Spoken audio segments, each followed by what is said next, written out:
Maybe Pen was never the best deck. But maybe Pen is the best engine. And I'm going to show you why in this video, why I believe Pendulum is one of the best engines in all of Yu-Gi-Oh right now. And I'm going to prove it right here, right now. Let's go! Happy New Year, everybody. Welcome back to the channel. It's Trif Gaming. If you guys don't know who I am and you play Yu-Gi-Oh, and your current reigning champion. And if it's your first time on the channel, make sure to smash the like button. Comment down below if you want to see more Pendulum. In this video, as I said, I'm going to show you guys how Pendulum uses an engine and be absolutely amazing and broken and actually compete with all the best decks. And I'm legitimately debating taking this deck to YCS Orlando. So without further ado, let's get into it. Also, if you guys want to learn more about not just Pendulum, but Rise of Fiendsmith as a whole, check out my Rise of Fiendsmith masterclass down below. It's the most played and best deck right now. It's the same deck I went on YCS with. For 12 hours of training, it's only $50, so go check that out. But if you guys are rich, buy all the Christmas gifts you receive. I also offer one-on-one coaching down in the description below. That one's a little more pricey, but check that out down as well. And every single true gameplay I ever releases back on the channel, so go check that out. Alright! So without further ado, let's get into some Pendulum content, baby. In this replay, you're gonna see me playing my patented Pendulum deck, and it's a very cool way to play this deck. Why? Now, we're playing against Rise of Fiendsmith, which he opens absolutely broken. You know, he has Ice, he has X, he has Ash, he has Track, the Fiendsmith stuff, Ice stuff, multiple extenders, hand, Ash, etc. Now, we're gonna do, look at our hand, we're playing Fiendsmith and Rizal in here, and don't be turned off the fact that it's a 60 card deck. 60 card is a myth in Yu-Gi-Oh! Now, we're gonna get to the lab right now. I'm gonna explain to you guys why 40 and 60 is a myth. The only number that matters in Yu-Gi-Oh! Is the percentage of drawing your starters, your extenders, and your defensive cards going second. So as long as the math adds up, I can play 30 hand traps if I want. It's the same thing as a 40 card deck. But what it does is it allows you to have more plays in the deck, assort all the cards together, so you're not just seeing one engine but multiple, and you're not seeing multiple 2-ofs or stuff like that. So in a lot of decks, 60 cards is almost the preferred way to play the deck. But then, and the thought of like, oh, but I'm not going to see my starter, I'm not going to see... Yu-Gi-Oh! Has evolved. There's so many starters in Yu-Gi-Oh! And it's like, oh, but if I'm playing 40, I'm not going to see Joker. Okay, well, then I'm going to see Engraver. Then I'm going to see Rizal. Then I'm going to see Ice Rizal. It's okay. There's not a single card in the deck that's better than the others. Obviously, Pen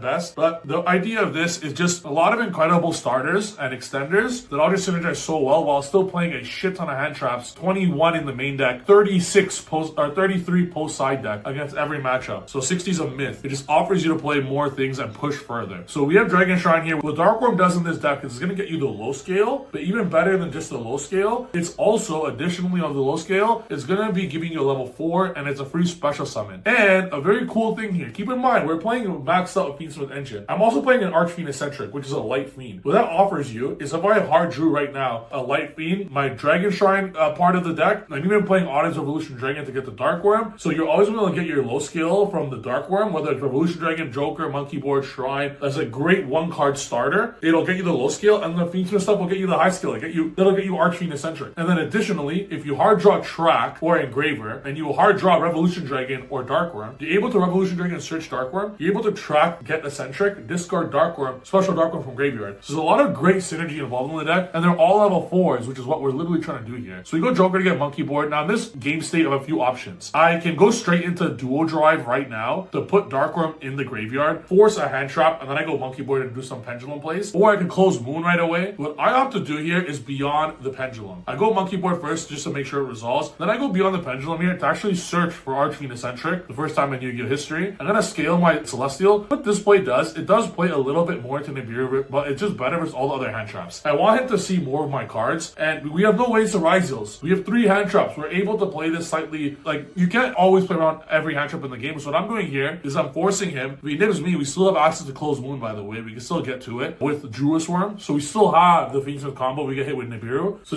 this is how we're trying to play the deck here. It's like we're basically forcing him. You obviously are going to nib right here with the Duo Drive, but then we summon Druis Worm and we get access to our Fiendsmith stuff anyways. This is just the best line through all hand traps. He's going to actually Duo Drive, obviously. This is a cool thing about Duo Drive and level 4s. Like, you don't need to draw Ice Rizal or X Rizal to go into Fiendsmith the Rizal lines. You could just have 2 any cool level 4s. And what this did, I got free value with Beyond the Pendulum, which is a broken custom card, by the way. I got Dark Worm in my graveyard for next turn. So next turn, if my opponent clears the board, I can literally start my turn with Dark Worm again. Additionally, we have scales for the rest of the duel. So all these cards, the Eccentric, the Gate Zero, they're going to be coming back every single turn now. And beyond the dual draw is going to get ashed here. What are we going to do next? Actually, the Eccentric's a light fiend. We're going straight into the Fiendsmith combo. This is the beautiful thing about this deck and how it actually synergizes so well together that we just do it from one card. Here I do a very interesting line. I don't know what, I'm trying to play around a Bestial here. I don't waste my engraver. I do not use the engraver effect. I literally immediately go into close move for no reason. I go Lacrima because I want to save the engraver. I'm trying to force him to hand trap the sequence here. Save the engraver for a later line. Sequence resolves, so this is going to go to Desiree. Gonna Gnumde. Now we're gonna summon back the engraver. I want an extra interrupt, so I go SP, and then I'm gonna go Gnumde to summon the Desiree. We're gonna have 5 interruptions. We would have had the full Raizo combo on top, but we opened no Raizo cards, and that's fine. And our one way to get to the Raizo cards, dual drive got stopped. So even through hand traps, we're still able to do a lot of things. And ceiling of the deck is very high, but the floor is very high, which is something I really look for in all decks. Your floor should be high at all times. SP, Veiler, Zingo, Engraver, we're chilling.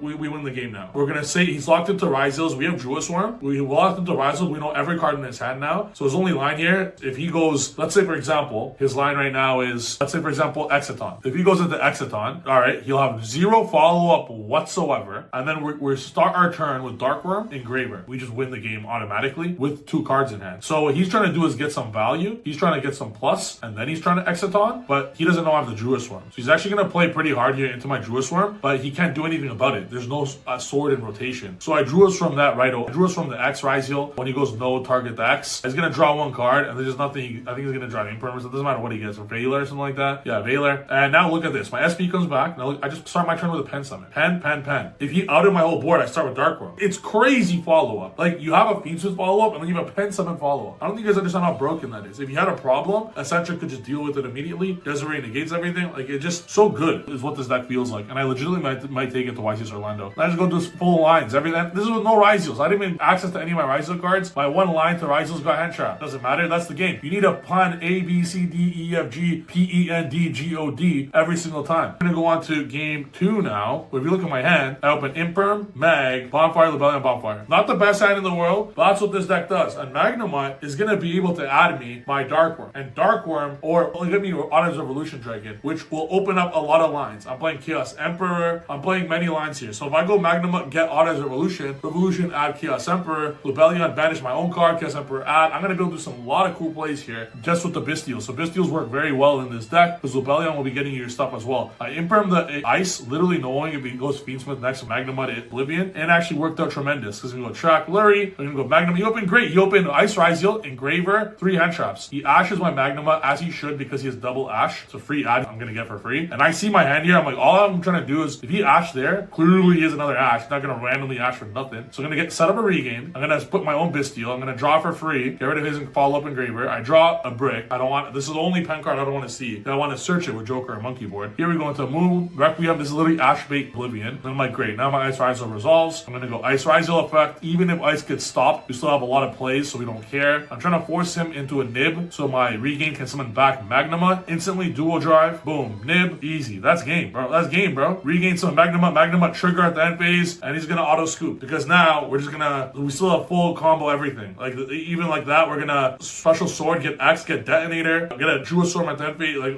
it's too much. That's the replay. This is the deck profile. It is 60 cards, but it just works out better. If you guys noticed, the 40 card deck profile won not YCS, maybe I went Orlando with it, but I won locals with when I went with Sam. This is a more improved version of the deck. So really capitalizing on the power of Bestial, 22 hand traps in the main. I side 34 post side. Whatever 12 is the best of this, I put in. And it's just the same thing that Ryziel Fiendsmith was, except it's more of a combo deck while still playing a shit ton of go second cards of hand traps. It's incredibly good. Literally incredibly powerful. This deck's not even a meme. This deck's incredibly powerful. Especially when you're able to set up Revolution Dragon. Like, there's a cool line in this deck where you go Revolution Dragon, add Chaos Emperor, your own Bestial will banish your Otter's Revolution Dragon. By the way, this card's searchable by your whole deck. Monkey gets Joker, Joker gets this. You get it by the whole deck. And then what does is you Chaos Emperor add back to Revolution Dragon. Revolution Dragon is not once per turn. And then you resummon that back to Revolution Dragon and you add the follow-up. So you're able to get like 3 bodies from 2 cards plus a card in hand. That's plus 2 just off that combo. It's very, very cool. If you guys want to see more of this deck, let me know. It does everything Ryziel Fiendsmith does. Everything. But Joker and Monkey Board and Foolish and Shrine are just simply that. Like, I think Joker and Monkey Board is better than starting Ice Ryziel. It doesn't break onto me no 117. We play 1 ice. We don't even play a Ryziel spell. You don't need it. You literally don't need it. I'm okay with dual drive not resolving. We're playing this as an engine toolbox with X being able to stop Aggregator, and the lock doesn't stop you. Once you go into the Fiendsmith lines, you don't care about the lock anymore. I love this deck. Legitimately might take it to Orlando. video. Thanks for watching the video. If you guys got this far, comment below if you guys see more Pendulum. Like the video, because just so I know you guys like it. And if you guys want any Trif Gaming playmat, check that out on the website down below. We're going to be doing a total rebrand on the website to make it more aesthetic and beautiful for you guys. And additionally, if you want to get coached by the Pen God, do one-on-one coaching down below, as well as more cost efficient than the one-on-one coaching is Rise Up Pizza Masterclass. 10 by Pizza Masterclass coming soon. Check that out down below. Thank you guys for watching the video. See you guys in the next video. Peace!